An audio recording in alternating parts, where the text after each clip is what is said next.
Hello fellow humans and welcome to the tech review of the brand new Czech heavy tanks that have been introduced into World of Tanks Blitz in 10.0. Let's have a full overview of what they can do and what you shouldn't do, and then let's play them.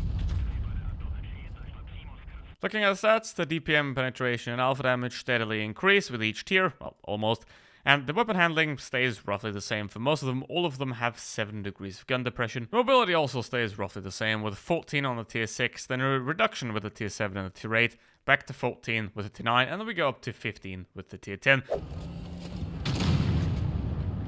The armor of these vehicles is pretty straightforward. The lower plate is always a weak spot. The upper plate is pretty much impenetrable. You can pen the vehicle next to the turret sides here, but you have to aim very precisely. These plates are spaced, so don't try to shoot heat at the sides of the vehicle. And the sides are very thin. You can attempt to side scrape, but because of this angled plate right here, you have to be very careful when doing so, because you can get shot here pretty easily. And the 7 degrees of gun depression are not enough to hide the cupola. While it is very small, it can be pinned still with pretty much any tier 9 and tier 10 premium round. And now to the loadout. While it does have a legendary camouflage available, the pricing of it is extremely bad, so I would recommend to choose a more affordable camouflage instead. For the consumables, standard loadout, multi-kit, repair kit, and then the third whatever you want. Provisions. If you aren't a free-to-play player, then pick all the top 3. If you are a free-to-play player, I would recommend only taking the goulash. And then for the ammunition, a diagonal line with the equipment. This is the loadout that I would recommend. It does have bad enough accuracy to make the refined gun worth it, and then the rest of these are pretty standard as well. The tech tree requires you to research a lot of turrets and guns. If you are low on free XP, then make sure to use it on those and not spend it on receiving the next vehicle, because if you spend your free XP on the next tank, you're gonna have to play it stock, and you simply play a tier 6 at tier 7. So use your free XP wisely and use it for upgrading modules rather than upgrading to the next tank if you don't have enough to do all the way through.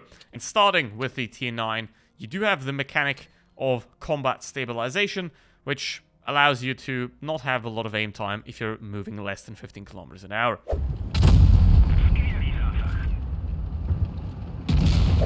Now here we go with the tier 8 on the brand new map of a Lagoon. Now if you want to play Lagoon, then there is only one thing you need to know. You go here, you don't go here. That's how this map works. But we can use the not great gun depression to somewhat of a degree in this situation.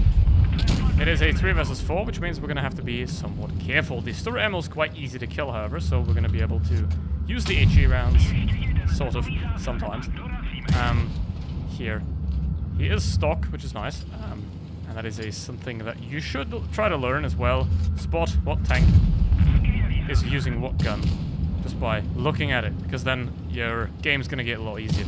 Now what we're going to simply have to do is take out the easier target here in the Progetto. And now here is another one. There is 5 tanks over here.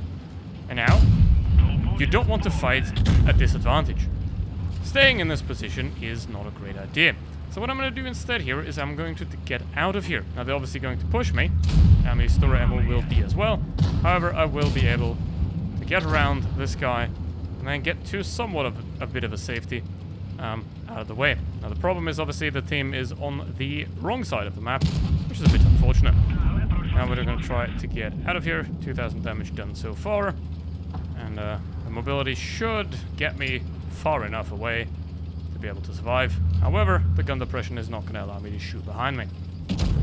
There we go. I've made my escape from the somewhat suboptimal position on the other side, and now let's try to help out on this flank to make something work here. The poor AMX M4 is a bit dead, and now we're still going to have the Sturra ammo over there, the tier 69 there, and then a guy in the cap circle as well. So I'm going to be able to peek here and see if we can find the Sturra ammo. I'm going to have to be careful below me, because obviously there's the cap circle guy.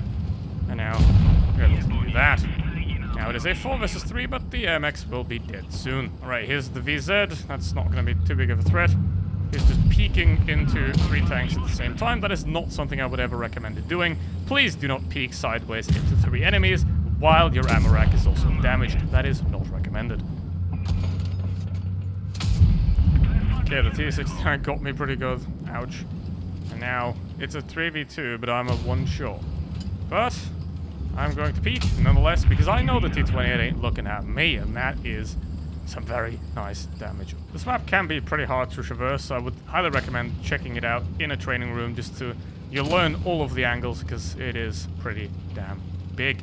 Now, what we're gonna do is simply swoop around the back and make sure to get a top gun and 4,000 damage in this pretty solid vehicle. Now, a good thing about this line is that it is very consistent, which means if you play the tier 6, the tier 7, the tier 8, tier 9, you will get the similar experience on all of them. The problem with that, though, is that you have an experience that is such as simply too similar to tanks that are already in the game. You have the IS-7 line, you have the IS-4 line, you have the Type 61 line, you have the 60TP line. Yeah, they are all very similar. So this line doesn't really add much new value to the game. Now, yes, it does have the aim time gimmick, which makes it sort of unique, but in general, the playstyle of this vehicle will be the exact same as that of the other Soviet-style heavy tanks, which doesn't really break it apart from those vehicles. Now, it could have been better. It could have had a gun that would have made it unique, and it would have made me instantly recommend it, and that is the gun that it has in World of Tanks PC. It is a 2-shot autoloader, somewhat similar to that of the M6 Yaws 2-shot gun. Now, with that gun, the vehicle would have been, first of all, great competition to the 2-shot M6 Yaw from a Soviet-style vehicle against an American-style vehicle, would have been great, and it wouldn't have been as generic as it is now, because that is the only real word I can find for this vehicle, and that is generic. It isn't by no means a bad tank. We've looked at the armor and all that. It is fairly balanced. It's not great, but it's not bad either. So in terms of balancing, it is very well balanced.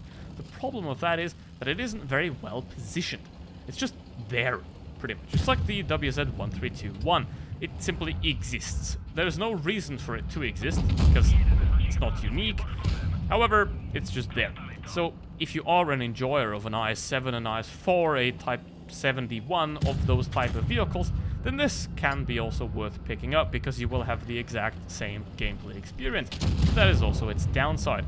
If you aren't a too big fan of those type of vehicles, there is no reason to pick it up, because if you've played the IS-7 or the IS-4, you've also played this vehicle without even having it, and without having to spend 500,000 XP on the same experience. So I would wish for them to introduce the 2-shot autoloader, would be very lovely. And in its current form, it can be somewhat useful for new players that don't have the before mentioned vehicles, but in general, it's very generic, and it's not really worth picking up. If there is something else on your grinding list, grind that instead, and put this one very far towards the back of your list of tanks you want to obtain. However, it's not bad, it's not good, it is simply present in World of Tanks Blitz.